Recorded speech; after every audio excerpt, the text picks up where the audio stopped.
Então vamos lá, pessoal, para mais uma leitura da newsletter do Ciro Gomes, edição número 85. Vamos lá. A taxa de juros e a falência programada do Brasil.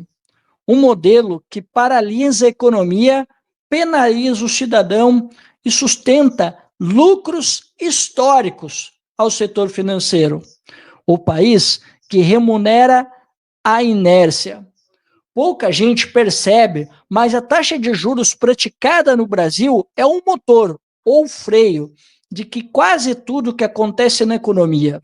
Quando o governo remunera a aplicação financeira com juros maiores do que o lucro médio da economia real, escritórios, fábricas, comércios, pequenas empresas, ele desestimula o empreendedorismo e paralisa a geração de riqueza.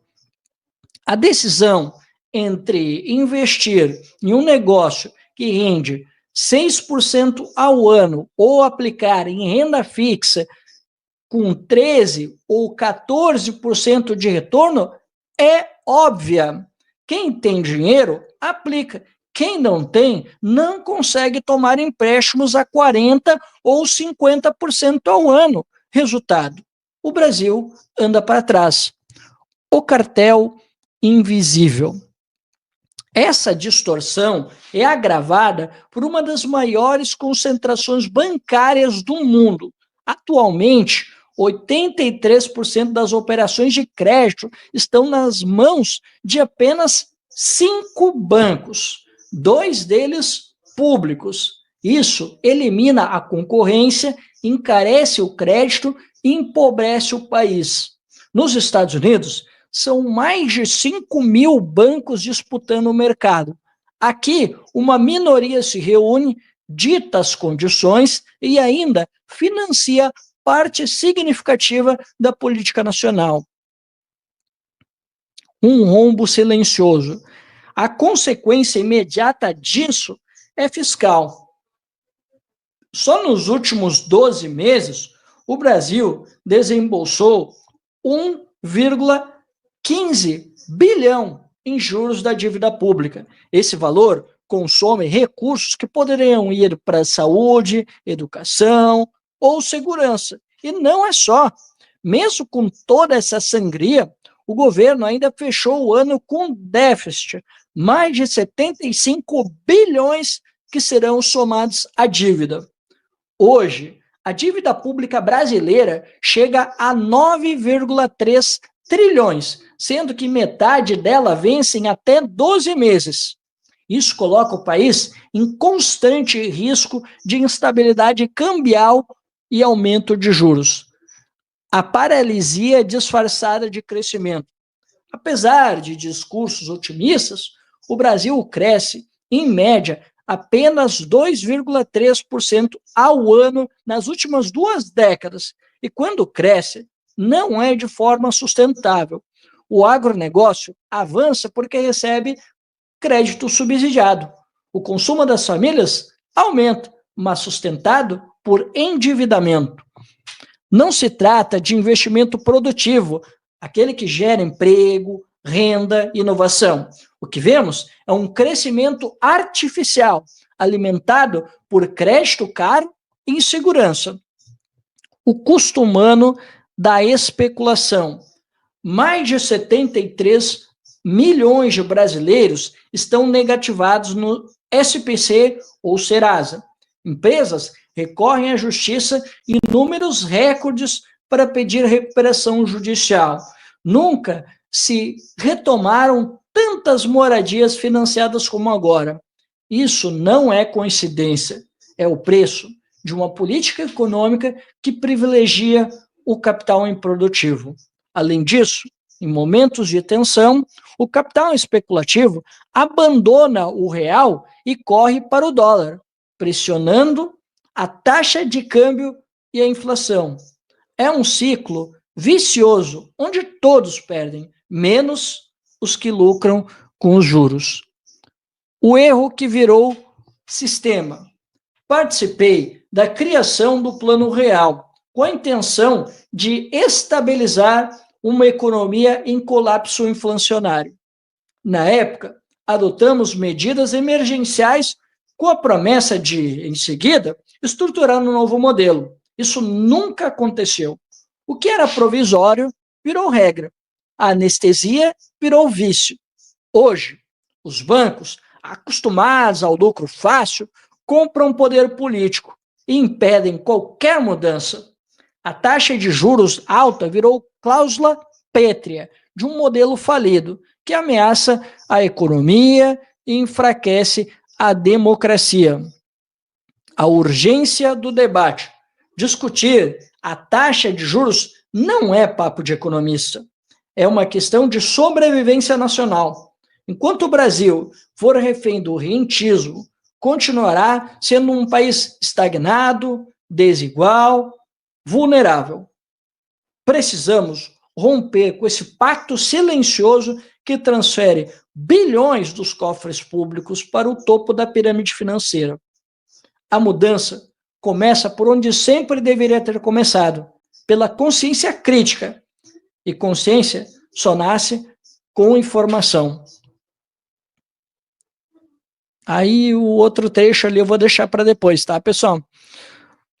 Apesar de a ideia ser repetida, muitos argumentos aqui, como a gente fala, né, são um pouco repetitivos em relação ao que a gente já consumiu aqui de conteúdo do Ciro Gomes, mas acho que ficou bem delineado. A gente viu o Ciro usando estruturas mais curtas, o que, sinceramente, eu achei até bem interessante, já que estamos reproduzindo comentários anteriores do Ciro Gomes. E deixa eu só mudar aqui, pessoal.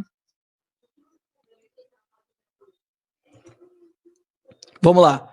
Bom, pessoal, apesar dos comentários serem repetitivos, porque nós já conhecemos essa linha de raciocínio do Ciro Gomes, mas acho que ele fez uma boa escolha de ele deixar textos menores para ele reproduzir aquilo que ele pensa, e honestamente eu acho que ele fez um acerto bastante interessante.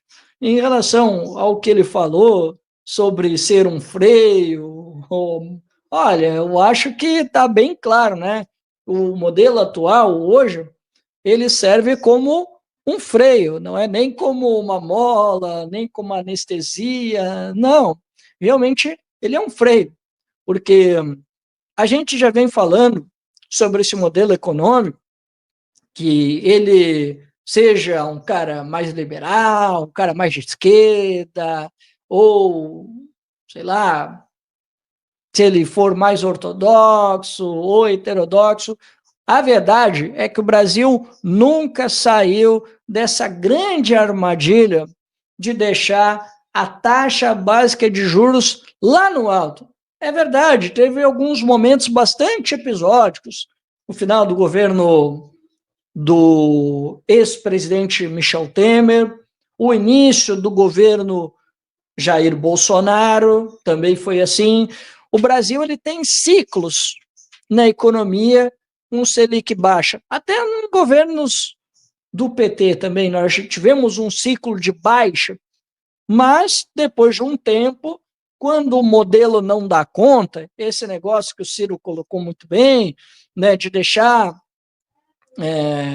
tudo para o consumo, de deixar a economia no agronegócio, sem que se desenvolva, se estabeleça uma economia mais dinâmica, que foi o que nós defendemos. Por exemplo, o Ciro está falando aqui sobre o SPC e Serasa, o consumo das famílias.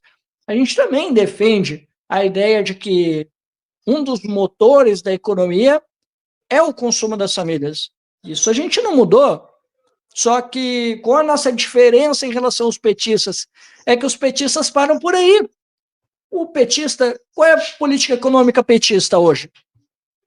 Consumo das famílias, com juro lá no alto, crédito subsidiado, a rodo, políticas compensatórias e algumas políticas setorizadas para alguns setores, E, por que não, já que falamos de grande economia, por que não falar das isenções fiscais? Esse é o limite da política petista. E nós somos contrários a essas isenções fiscais que giram a números astronômicos e que não têm prova de retorno nenhum para a economia brasileira, não tem prova nenhuma. E tem mais.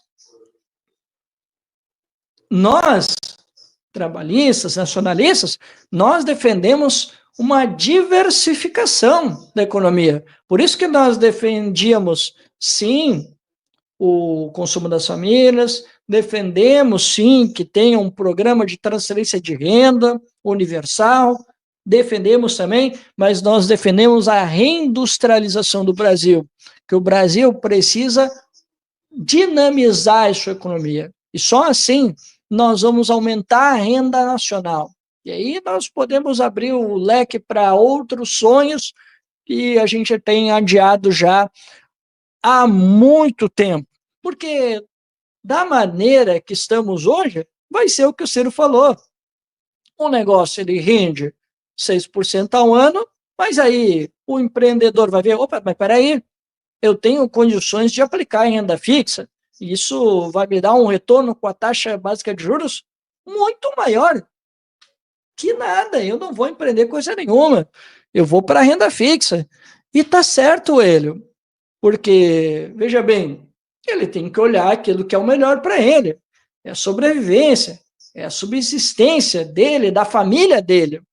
Então, ele tem que pensar em algo que seja favorável para ele. Então, nesse sentido, ele vai acabar pensando muito mais em algo que no curto ou médio prazo vai dar um retorno maior. E, olha, hoje, infelizmente, um negócio, a economia real não está dando. Tanto é que o Ciro falou aqui, né, do recorde de empresas que estão entrando com a recuperação judicial. E eu estava vendo agora, há poucos dias, que o Brasil está tendo o recorde de pequenas e médias empresas que estão com dificuldade de se financiar e outras abrindo recuperação judicial, pessoal, porque está muito difícil. E, inclusive, eu vi raros momentos da economia brasileira de pessoas ligadas ao setor varejista e também industriais reclamando da taxa básica de juros pornográfica que é praticada recentemente no Brasil, de 14,75%. E que eu tenho dito, acho que nós vamos ter novos aumentos, acho que vai diminuir o ritmo, não vamos mais ter um crescimento de 1%, mas daqui a pouco 0,75, 0,50, 0,25, eu não acredito. E não estou aqui pensando isso sozinho. O próprio Galípolo já antecipou que teremos uma taxa básica de juros alta por tempo prolongado. Então não é eu, o doidinho do bairro aqui que está falando. O próprio escolhido do Lula falou isso também. Então, né, pessoal, não é qualquer um, é uma pessoa ligada ao governo, que é o cara que hoje está lá na presidência. Ele está, veja bem, ele está na presidência do Banco Central, está dizendo isso. Então, né, o caminho para quem quer empreender, ganhar o seu próprio dinheiro no Brasil, a tendência é que o cenário fique cada vez mais difícil, né? E deixa eu só mostrar aqui para vocês aqui um pequeno trecho que eu salvei aqui do Fredinho, que ele até falou um pouco sobre essa questão dos juros e tudo mais, né? Ele deixou aqui uma contribuição bastante interessante para a gente elucidar aqui os números, porque é sempre bom a gente compartilhar os dados, né, de uma forma bastante correta, até para a gente passar uma informação com qualidade para vocês, né? Mais de 600 bilhões de subsídio fiscal, mais de 50 milhões em emendas parlamentar sem transparência, mais de 1 trilhão para juros da dívida. E vem, pipipipipi, para não dizer, vocês estão vendo, né? Falar em previdência, educação física. Opa, achei legal. E vem pipipi falar em previdência, educação e saúde, né? Então, assim, pessoal, os números estão aí, né? 600 bilhões em subsídio fiscal. Até o Ciro trouxe os números, o pessoal da Unafisco também trouxe alguns números bastante preocupantes que mostram que a farra é muito maior do que a gente imaginava. Só que assim, isso daí, né, não está em discussão, isso não se discute. Imagina, né, discutir a agenda de bancos, complicado, né? E a gente tem a mídia, né, que é financiada pelos mesmos bancos, que Deus o livre a gente falar de uma regulação bancária. Nossa Senhora, imagina a confusão que um candidato iria arrumar caso ele quisesse discutir uma ideia de uma regulação dos bancos, de haver um limite em relação aos ganhos que os bancos têm no Brasil. Nossa, eu acho que iríamos deflagrar uma terceira guerra, quem sabe, dentro do Brasil, porque ninguém quer mexer com o lucro dos bancos, inclusive o governo atual, que, diga-se de passagem, muitas iniciativas desse governo, como, por exemplo, o crédito consignado por trabalhador da iniciativa privada, saiu da FEBRABAN. Esse é um governo, ó, unha e carne com a FEBRABAN. Então, jamais iria fazer qualquer tipo de iniciativa nesse sentido. E, assim, tem uma crença que o Ciro tem que eu não compartilho, que eu acho que o buraco é um pouquinho mais embaixo, tá? Acho que essa é uma discussão que a gente precisa ampliar. Eu não tenho a qualidade para fazer essa discussão, logicamente, né? Eu não sou economista, não tenho nenhum tipo de formação para fazer essa discussão. Mas, assim, pessoal, sinceramente, esse negócio de que o Ciro difunde tanto, que ele fala, por exemplo, que os Estados Unidos têm 5 mil bancos. Olha, pessoal, sinceramente, eu duvido que tenha 5 mil bancos competindo de forma razoável, tá? Vamos lá. Acho que talvez sejam uns 10 bancos no máximo, competindo de forma razoável. E eu digo mais, eu acho que não é o aumento da competitividade dos bancos que iria resolver o nosso problema da taxa básica de juros, tá? Eu não acredito nisso, tá? Eu acho que o nosso problema é outro, tá? Acho que o nosso problema é outro. Acho que é uma solução, me parece um tanto mágica, mas eu não confio que essa seria a solução definitiva para nós combatermos essa farra dos bancos, tá? Não acho, sinceramente. Até porque nada impede de, se esses bancos não forem competitivos, daqui a pouco um banco maior começa a engolir um outro banco que não está tão bem, mas de repente ele é viável economicamente e absorve. O Unibanco, vocês lembram? Né? O Unibanco, houve ali uma possibilidade de fundir com o Itaú e aconteceu, pessoal. Houve ali um ruído aqui, um ruído ali, mas aconteceu. Então eu guardo um certo ceticismo. Não sei não se colocasse os bancos para competir resolveria nosso problema. Honestamente, eu tenho lá minhas dúvidas. Tanto é que quando o Plano Real estava aí, Quando a gente iniciou, nós tínhamos muito mais bancos, a inflação estava controlada, né? E a gente, em algum momento, discutiu diminuir a taxa básica de juros? Não. Até porque, para se consolidar o plano real, que o Ciro falou,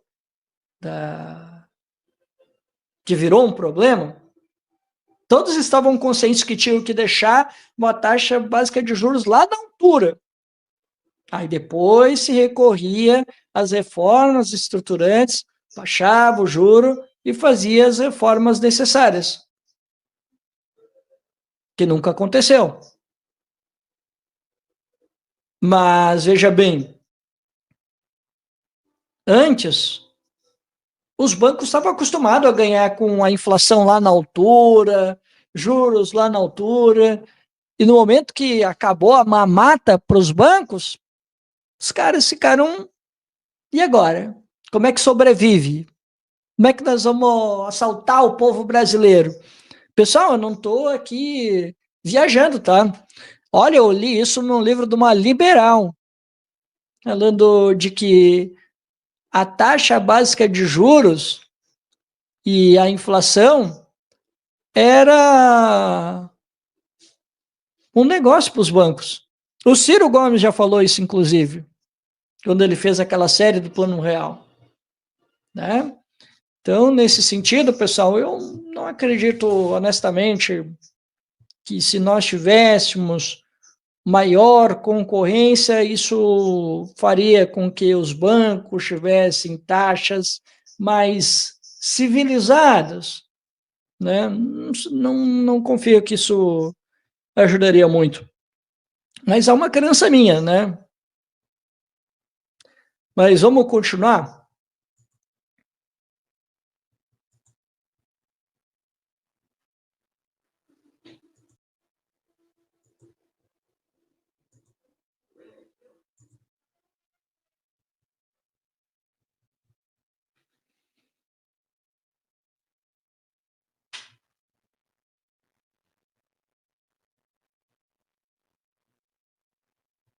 Lula quer me calar.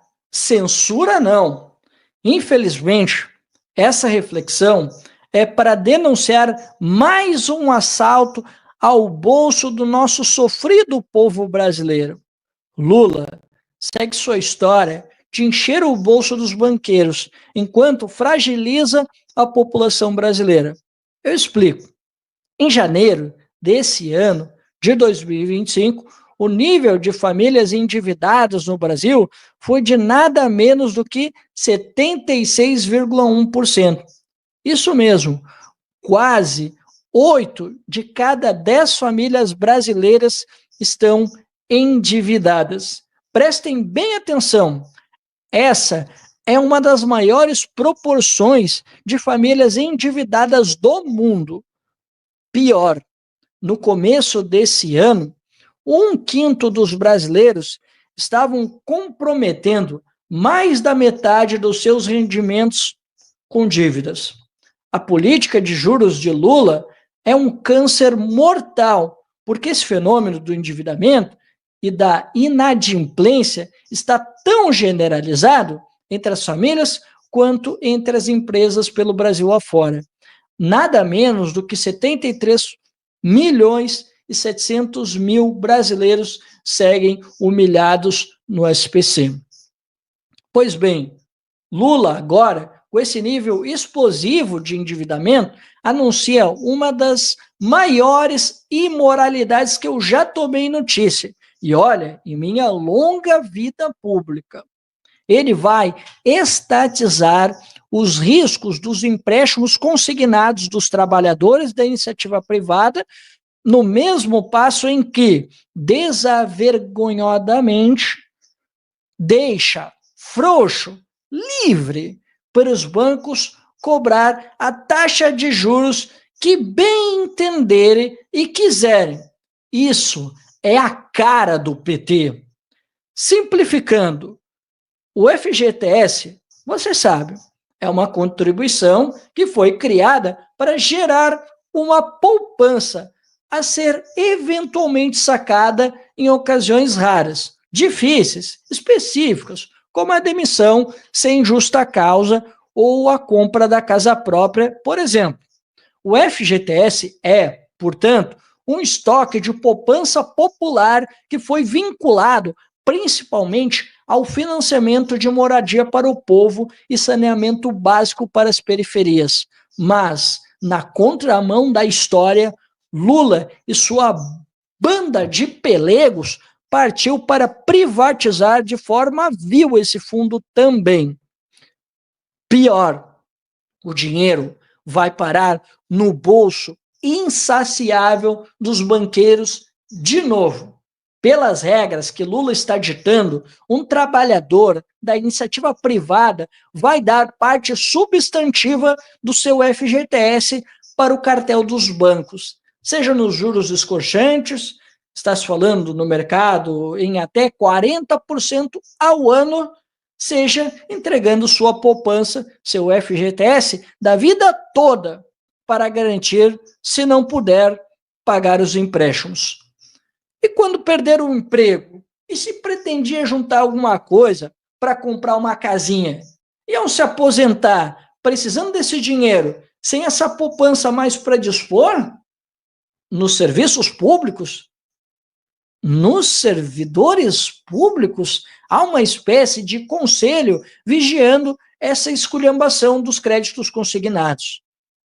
Entre os aposentados, também, num e no outro, há um teto para os juros. Segundo o levantamento do PROCON de São Paulo, trabalhadores da iniciativa privada podem pagar mais que o triplo da taxa de juros cobrada dos aposentados do INSS, o que já é uma barbaridade.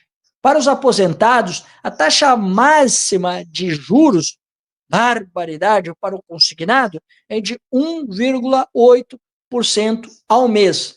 Isso dá quase 30% ao ano.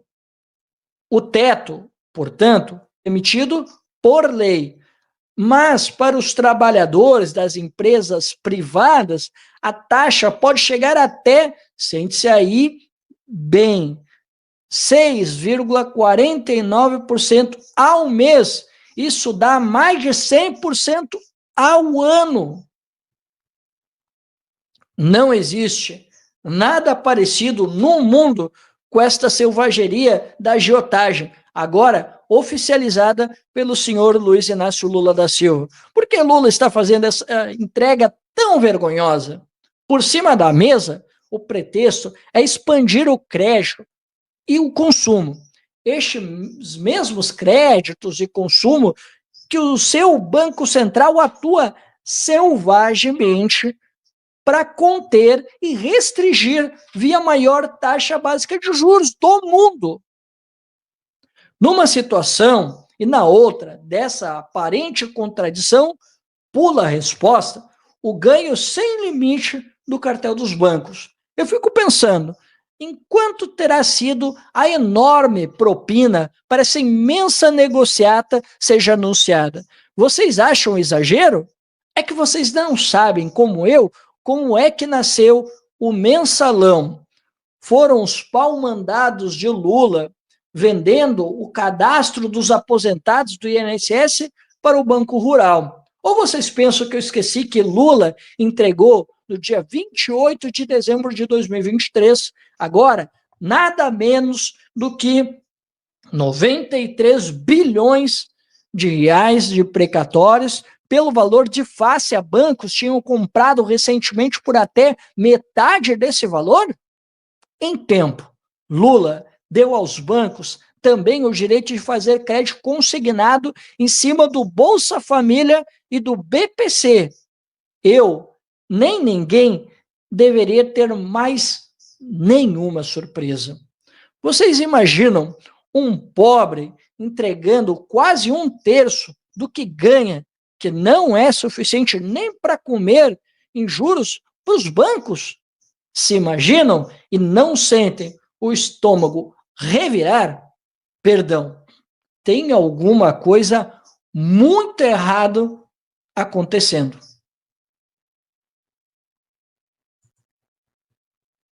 Gostei, hein?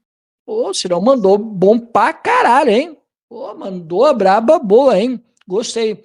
Aqui, acho que o Ciro mandou bem demais. De lembrar, né, do caso do Mensalão, né, que começou com o Banco Rural, que foi uma venda do cadastro do INSS. Isso o Ciro tem toda a razão. Isso realmente aconteceu à época.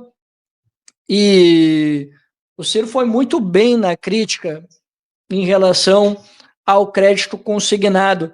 E, aliás, eu estava vendo esses dias que esse negócio que eles falavam, né? O governo dizia que a ideia era boa porque ia democratizar o crédito para os trabalhadores da iniciativa privada, de deixar algo mais próximo daquilo que recebem os servidores públicos e os aposentados e pensionistas. Só que isso durou muito pouco. E aí começou, como o Ciro colocou muito bem,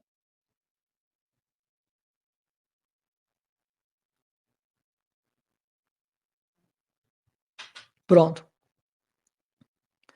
Aí, como o Ciro colocou muito bem, começou a rolar uma série de denúncias que estava sendo descumprido o teto, que estavam colocando lá em cima, tinha gente colocando a 15%, 20%, 30%, 40%, e que não estavam respeitando aquilo que estava sendo estabelecido.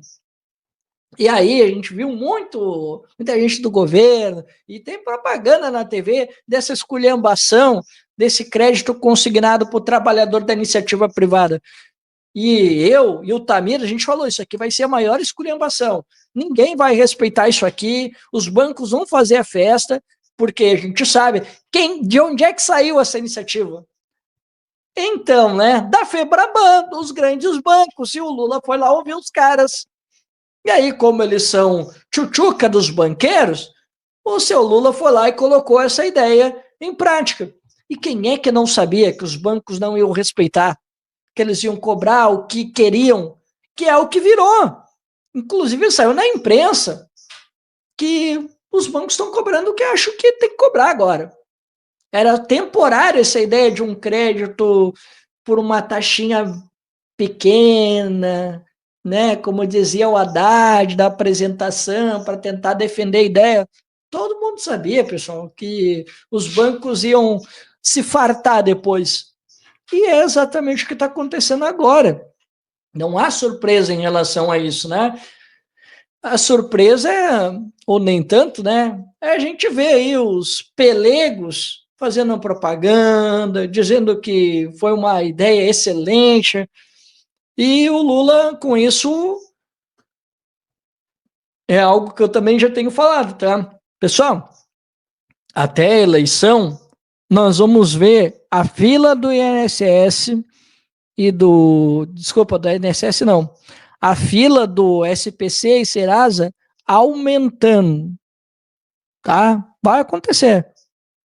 Hoje está em 73, o Ciro colocou. Vai aumentar, pessoal. Vai ficar próximo a 80 até 2026, até a eleição. Escrevam o que eu estou dizendo para vocês. Essa conta aí vai aumentar, porque o Lula, de forma irresponsável, está achando que vai resolver o problema das famílias, o problema do Brasil, via o consumo das famílias. E não é assim, pessoal.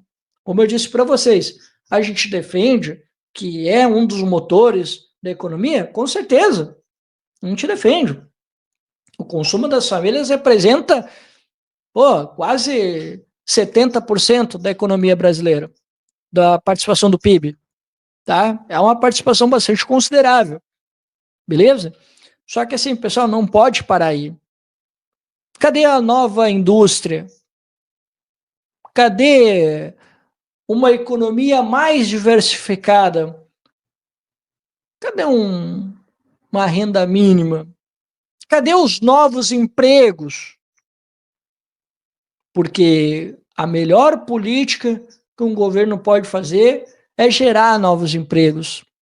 Só o trabalho decentemente remunerado é sempre a melhor política, galera. É sempre a melhor política. Então é o consumo das famílias, políticas setorizadas para alguns setores da economia, ou políticas sociais compensatórias que salvam. Isso tem um limite. Até mesmo a injeção de recursos do governo sozinha não dá conta. Tem que ter a participação da iniciativa privada, cooperativas, universidades, centros de pesquisa, todos aqueles agentes econômicos que puderem participar, devem participar para a economia se tornar mais dinâmica e a gente achar um caminho para o desenvolvimento nacional. É isso que a gente precisa buscar. Esses atalhos, esses voos de galinha que o governo Lula tenta fazer, isso aqui não resolve o problema. É anestesia, tá? É anestesia.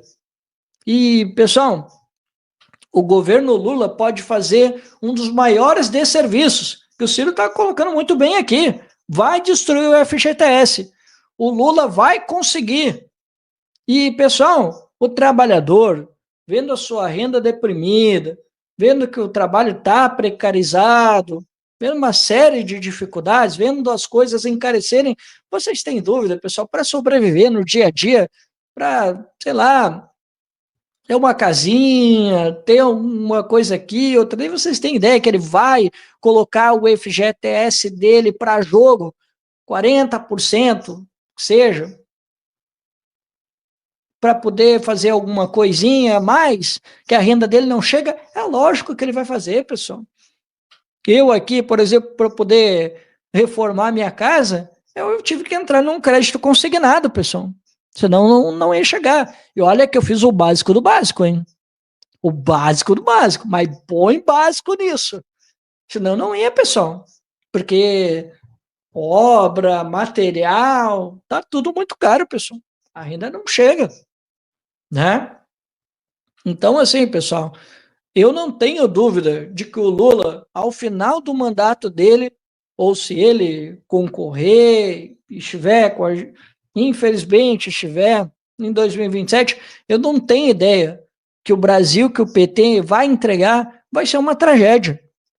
Nós vamos ter as famílias mais endividadas, renda deprimida, vamos ter dificuldades muito grandes em relação ao FGTS, que, veja bem, né?